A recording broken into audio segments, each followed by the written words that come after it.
জাহান্নামে কেন অনেক নারী থাকবে জানেন? কারণ তারা শুধু নিজেরা অপরাধ করে না, হাজারো মুমিন মানুষের নূর তারা কেড়ে নেয়। দ্যাট ইজ ওয়াই তারা জাহান্নামে বেশি থাকবে। আরেকটা মেজর কারণ হচ্ছে তাদের উদ্ধত মাথা। মেয়েদেরকে বলছি স্পেশালি, হয়তো এই কথাগুলো মেয়েদের কাছেও যাবে।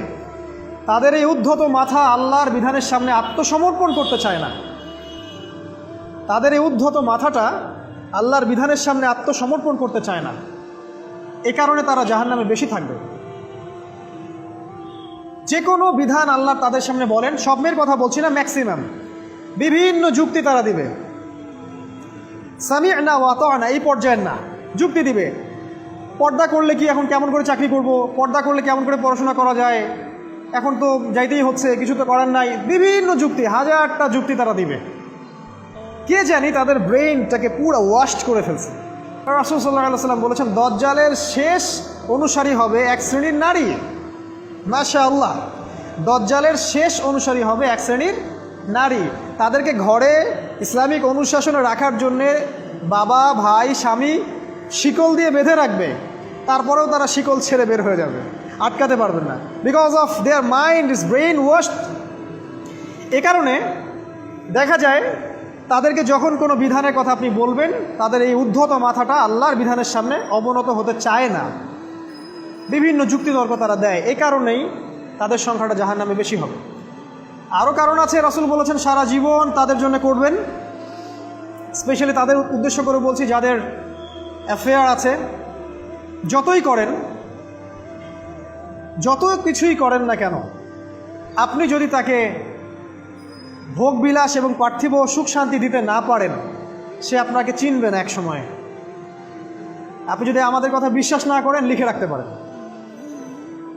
আর এমনিতে লিগ্যাল বৈবাহিক সম্পর্কেও সারা জীবন অনেক কিছু করবেন, হঠাৎ একদিন কোনো একটা কারণে ঝগড়া লেগে গেছে, তখন দেখবেন সে বলে বসবে, সারা জীবন তোমার কাছে কিছুই পেলাম। আমি নারীদেরকে ছোট করছি না, তাদের কিছু কিছু পয়েন্ট বলছি। এইসব কারণে তারা জাহান্নামে থাকবে। আমি একটু এই কথাটা না বললে জাস্টিস হবে না। রাসূল সাল্লাল্লাহু আলাইহি ওয়াসাল্লাম মেরাজে গিয়েছিলেন, আপনারা জানেন। তিনি মেরাজের রাতে অনেক অলৌকিক জিনিস দেখেছেন, নবীদের সাথে সাক্ষাৎ করেছেন, ইভেন আল্লাহর সাথে কথা বলেছেন, আল্লাহর নূর দেখেছেন। এই সময় সবাই তাকে হাসি মুখে সম্বর্ধনা জানিয়েছিল। যার সাথেই দেখা হয়েছে তার সাথেই তিনি হাসি মুখে অভ্যর্থনা তাকে জানিয়েছে, আসসালামু আলাইকা আইয়ুহান নবী, সবাই বলেছে হাসি মুখে।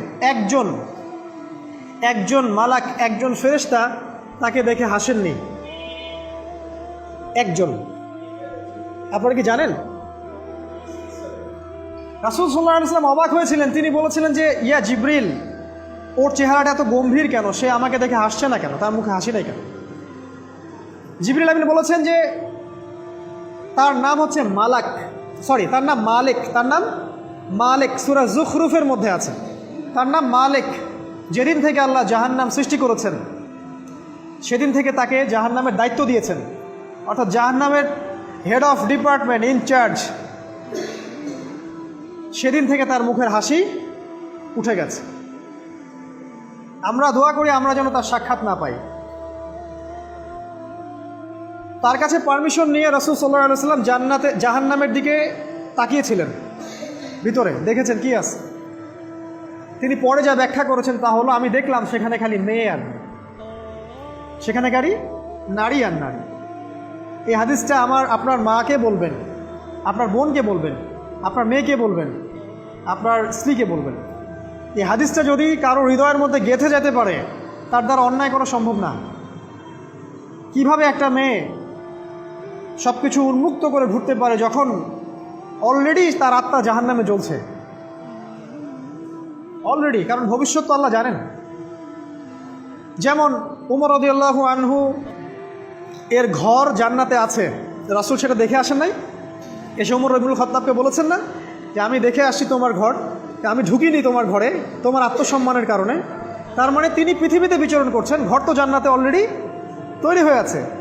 মেয়েরা দিব্যি ঘুরছে এভাবে, এবং তারা মোটেও সচেতন না তাদের ঘর হয়তো বা জাহান্নামে রেডি।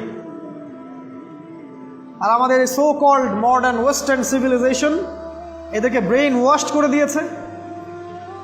তারা বাজার করছে, তারা নগ্ন হয়ে ঘুরছে, কাপড় পরেও তারা নগ্ন থাকছে, তারা মডেলিং করছে, গান গাচ্ছে, নৃত্য প্রদর্শন করছে, মিডিয়া আসে, তার দেহ লক্ষ লক্ষ কোটি কোটি মানুষ দেখছে, হাজারো মানুষের নূর চলে যাচ্ছে। অন্যের নূর নষ্ট করে জান্নাতে যাওয়া যাবে না। রাসূল সাল্লাল্লাহু আলাইহি ওয়াসাল্লাম যে আলামতগুলো বলেছেন তার মধ্যে অন্যতম একটা আলামত হচ্ছে শেষ জামানায় মেয়েদের সংখ্যা বাড়বে, ছেলেদের সংখ্যা কমে যাবে। ইভেন একটা ছেলে 40টা মেয়ের দায়িত্ব নিবে। এটা আবার ভাববেন না 40টা ওয়াইফ, মা, খালা, নানি, ফুফু সব মিলায় 40। আর সামনে যে মহাযুদ্ধটা হতে যাচ্ছে এরপরে এরকমই একটা অবস্থা হবে যে ছেলেদের সংখ্যা পৃথিবীতে থাকবে না, খুব কম, এবং বেশি বেশি মেয়ে একটা ছেলের কাঁধে চলে আসবে। এখন অবশ্য আমাদেরকে ওই যে পশ্চিমারা শিখিয়েছে একটা ছেলে একটা মেয়েকে বিয়ে করবে। জেনা অনেকজনের সাথে করতে পারে, বাট বিয়ে একজনকেই করতে হবে। এখনও যদি কোনো হুজুর বা কোনো ব্যক্তি, হুজুর না, কোনো আলেম, কোনো স্কলার বা যে কোনো ব্যক্তি দুটা বিয়ে করে, মানুষ মনে করে something is wrong, something is wrong with him. এই লোকের কোনো সমস্যা আছে মনে হয়, এর মানে চরিত্র ভালো না, এর মনে একটা দিয়ে আকাঙ্ক্ষা পূরণ হয় না, something is wrong with him, তাই না? এই চেতনাটা দজ্জাল শিখিয়েছে এদেরকে। একটা ছেলেকে তৈরি করা হয়েছে সে যেন অনেকগুলা মেয়েকে বিয়ে করার ক্ষমতা রাখে, এভাবেই তাকে তৈরি করা হয়েছে। নাহলে আল্লাহ কখনোই 4, 3, 2 বলতেন না। হ্যাঁ, যদি আমি সমতা করতে না পারি তাহলে কি একটা কথা বলি, এই সাবজেক্টটা আপনাদেরকে হয়তো কেউ পড়ায় না।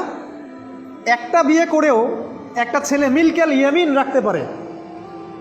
মিলকেল ইয়ামিন মানে হচ্ছে দক্ষিণ হস্তের মালিক। মেয়েটাও জানবে আমি মিলকেল ইয়ামিন, ছেলেও জানবে সে আমার মিলকেল ইয়ামিন।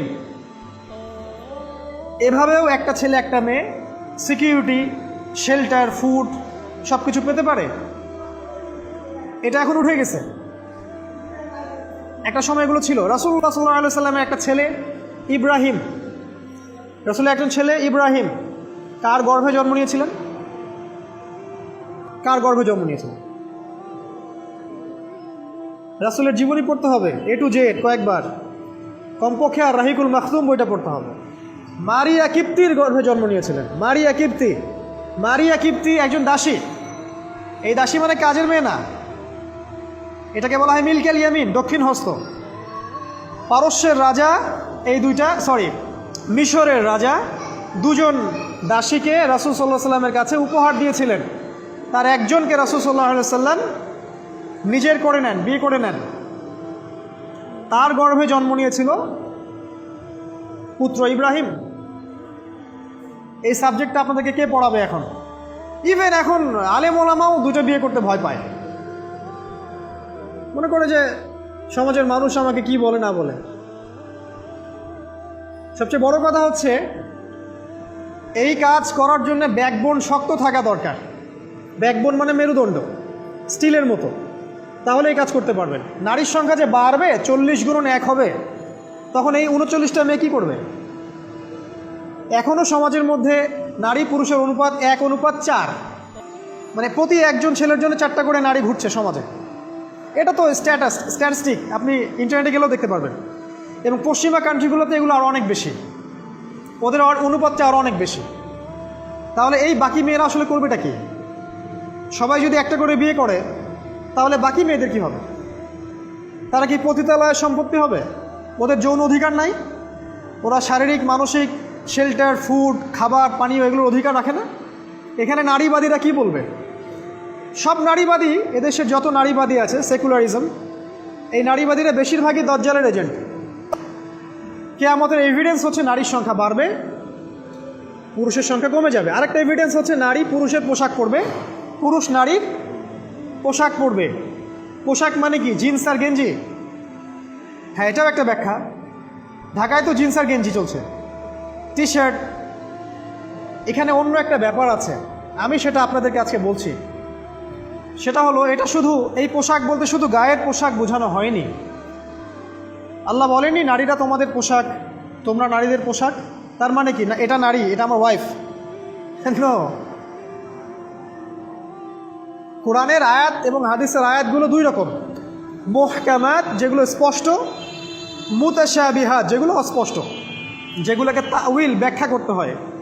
আর তাউইল কারা করবে? যাদেরকে আল্লাহ জ্ঞান দিয়েছেন তারা করবে, সবাই করবে না। তাউইল করার পরেও তারা বলবে আল্লাহই ভালো জানেন। এই জন্য আমি বলছি আল্লাহই ভালো জানেন, কিন্তু আমার ব্যাখ্যা হচ্ছে যে এখানে পোশাক বলতে বোঝানো হয়েছে যে মেয়েরা সামাজিক, অর্থনৈতিক, রাজনৈতিক সমস্ত ক্ষেত্রে ছেলেদের নেতৃত্বের আসন নিয়ে নিবে। You are agree with me? আমার সাথে এগ্রি করেন? পরিবার, সমাজ, রাষ্ট্র সব জায়গায় they will play the functional role of male in society. তারা সমাজে পুরুষের ফাংশনাল রোলটা প্লে করবে, আর পুরুষ নারীর জায়গায় চলে আসবে। ওই যে পিছনে গিয়ে ইয়াস স্যার সামিয়া না অত না, এই হবে অবস্থা।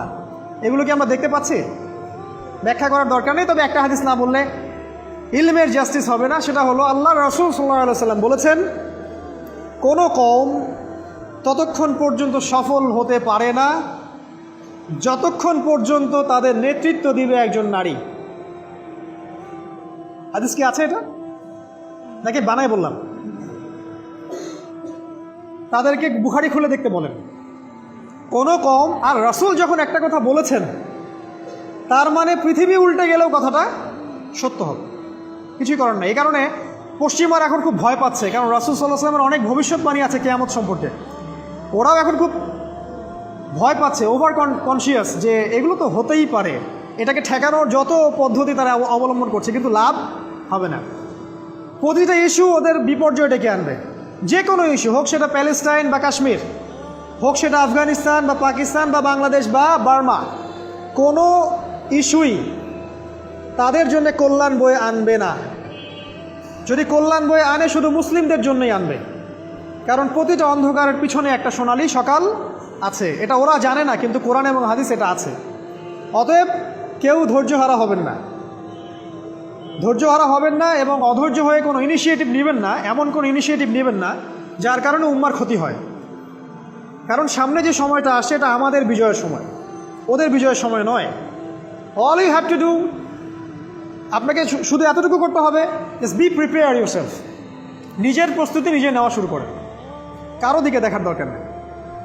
এবং অবশ্যই collectively as a Umma, as a nation, কিয়ামতের আলামত হচ্ছে নারীর সংখ্যা বাড়বে, পুরুষের সংখ্যা কমবে। নারীরা পুরুষের পোশাক পরবে, পুরুষরা নারীর পোশাক পরবে। পোশাক মানে সোসাইটির ফাংশনাল রোল। মানুষ হালাল হারামের বিবেচনা করবে না। মানুষ জেনা করবে, জেনাকে জেনা মনে করবে না। মানুষ মদ খাবে, মানুষ মদকে মদ মনে করবে না।